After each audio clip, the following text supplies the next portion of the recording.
हम जिक्र कर रहे थे ईरान की, जिसको घेरने के लिए अमेरिका रणनीति बना चुका है। कैसे रणनीति बनाई और उसके सामने कौन सी कठिनाइयां पेश आ रही हैं। अमेरिका को भी मुस्लिम मुल्क चेता रहे हैं, क्या चेता रहे हैं, और ईरान मुस्लिम साथियों को क्या चेता रहा है, इसी को समझते हैं आनंद से। आनंद बताइए। बिल्कुल, देखिए ईरान के साथ क्या हुआ है कि ईरान लगातार धमकी दे रहा था अमेरिका को, अमेरिका भी लगातार ईरान को धमकी दे रहा था, लेकिन इस बीच जो आता है अमेरिका को झटका लगता है और ऐसा लगता है कि ईरान की सपोर्ट में कुछ मुस्लिम देश जो है वो समर्थन में आ गए हैं, फैसले से लगता है। दरअसल मिडिल ईस्ट में बहुत सारे एयरबेस हैं अमेरिका के, उसमें से कुल 5 देश जो है वो एयरबेस को यूज करने से मना कर दिया है अमेरिका को। और अमेरिका जो है अगर हमला करता है, जैसा कि ट्रंप बोल रहे हैं कि बमबारी होगी और ऐसी बमबारी होगी कि ईरान कभी पहले ऐसा नहीं देखा होगा, तो ये जो बमबारी होगी तो ऐसा थोड़ी नहीं कि अमेरिका से डायरेक्ट होगा, अमेरिका के जो मिडिल ईस्ट में एयरबेस है वहाँ से अमेरिका हमला करेगा। तो ईरान भी वैसे ही प्लान बना करके रखा है कि अगर हमला करता है अमेरिका तो पहले मिडिल ईस्ट में जितने भी अमेरिका के एयरबेस है उसको तबाह किया जाएगा अगर वहां से हमला होता है। बिल्कुल, और अगर हमला होगा तो अब जैसे उसमें आ जाएंगे, कतर आ जाएगा, कुवैत आ जाएगा, सऊदी अरब आ जाएगा, यूएई आ जाएगा, ओमान आ जाएगा, इराक आ जाएगा। इन सभी देशों में जो है कि अगर जाहिर सी बात है अब इन देशों से हमला होगा अमेरिका का तो जाहिर सी बात है इस पर ही हमला करेगा ईरान, तो कहीं ना कहीं इसमें मुस्लिम देश आपस में लड़ जाएंगे। और अमेरिका के तो उसमें वहाँ पे तो कुछ ही सैनिक तैनात रहेंगे, ऐसा तो है नहीं कि अमेरिका पूरा वहाँ पर अपने पूरी सैनिक तैनात करके रखा है। अमेरिका को कुछ नुकसान होगा, लेकिन जिस पर हमला होगा वो पूरी तरीके से प्रभावित हो जाएगा।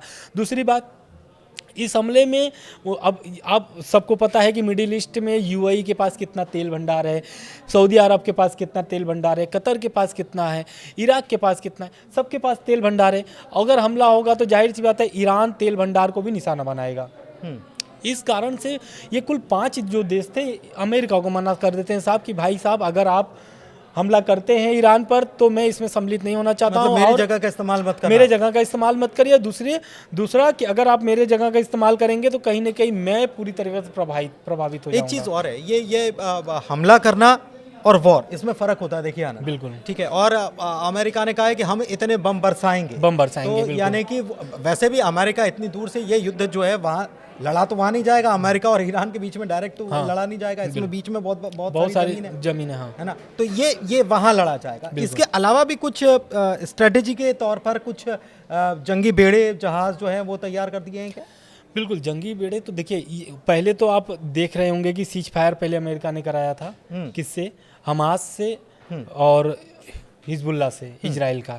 अब बोल दिए थे ट्रम्प कि हमको युद्ध नहीं चाहिए, लेकिन सीज फायर के बीच में पहले हमला कौन करता है? अमेरिका करता है। किसके ऊपर? हुती विद्रोहियों पर, क्योंकि ईरान का जो सबसे बढ़िया पकड़ है वो हुती विद्रोहियों के साथ है रेड सी में, और वहीं से बिजनेस नहीं करना, बिजनेस वहीं से। अब अमेरिका को, ईरान को भी पता है कि अमेरिका का रीढ़ कहाँ पर अटका है मिडिल ईस्ट में, और उस रीढ़ को वो पकड़ लिया है हुती विद्रोहियों के माध्यम से। और लगातार हुती विद्रोही क्या करते हैं? ईरान पर हमला कर, इजराइल पर हमला करते हैं। दूसरा, अमेरिका की जितनी भी जहाज़ें आती हैं उस पर हमला करता है कि उनकी जो व्यापार है वो पूरी तरीके से क्षति हो जाए। और इसी कारण से अमेरिका ने हमला किया था हुती विद्रोहियों पर। और मैं बता दूं कि यमन में लगभग 30% हुती विद्रोहियों का राज चलता है, हुती विद्रोहियों का पकड़ है, और हुती विद्रोहियों एक तरीके से 30% कब्जा है यमन पर। तो इसलिए हुती विद्रोहियों को इतना जल्दी हटाना बहुत मुश्किल है अमेरिका के लिए। और लगातार अमेरिका हिजबुल्ला और हमास से बात करने की बात करता है, लेकिन हुती विद्रोहियों से बात नहीं करता है, हुती विद्रोहियों पर सीधे हमला करता है अमेरिका।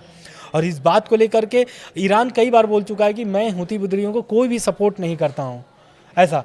लेकिन आरोप ऐसा ही आता है कि हुती विद्रोही लगातार सपोर्ट कर रहा है ईरान का, ईरान भी सपोर्ट कर रहा है, ऐसा है। बिल्कुल। एक चीज़ और देखिए, आपको बता दें कि युद्धपोत या एयरक्राफ्ट कैरियर जो हैं उनकी तैनाती शुरू हो गई है। उनकी तैनाती कहाँ? फारस की खाड़ी में 9 अप्रैल को पहुँच रहा है USS कार्ल विन्सन। ये वही एयरक्राफ्ट कैरियर है जिसका इस्तेमाल किया गया था समंदर में ओसामा बिन लादेन को जब दफन किया गया था, पानी में डाला गया था ना, तो इसी शिप का इस्तेमाल हुआ था, USS कार्ल विन्सन। तो ये अहम जानकारी भी है। ये फारस की खाड़ी में 9 तारीख को जा रहा है। इसके अलावा डिएगो गार्सिया एयरबेस है जो हिंद महासागर में है और वहाँ से 4700 किलोमीटर के आसपास दूरी है ईरान से, और वहाँ से B-2 बॉम्बर जो हैं वहाँ तैनात कर दिए गए, वहाँ से उड़ान भरेंगे। बीच में रिफ्यूलिंग की भी व्यवस्था अमेरिका की तरफ से कर ली गई है। लेकिन ईरान ने भी अपनी तैयारी कर ली है। रूस ने कह दिया है कि हम उसके साथ खड़े हुए हैं, तो आप इसको छेड़ेंगे तो हम छोड़ेंगे नहीं। ये परिस्थितियां बन रही हैं, हर तरफ से घेराबंदी जो है वो शुरू हो गई है। लेकिन दूसरी तरफ जो अमेरिका के जो अड्डे हैं मुस्लिम कंट्रीज़ में, उनका इस्तेमाल वो नहीं कर पाएगा। कहीं ना कहीं ईरान की ये कूटनीति यहाँ पर शायद काम कर गई हो, क्योंकि तेल का धंधा साथ में करते हैं, तो फिर जब साथ में बिज़नेस आप कर रहे हैं तो बिज़नेस का तो ध्यान आपस में एक दूसरे का रखना पड़ेगा, वरना नुकसान तो सबका होगा। शायद ईरान की तरफ से यही कह दिया गया हो। फिलहाल इस वीडियो में इतना ही, चर्चा को यहीं समाप्त करेंगे, ज़्यादा वीडियो लंबा नहीं हो।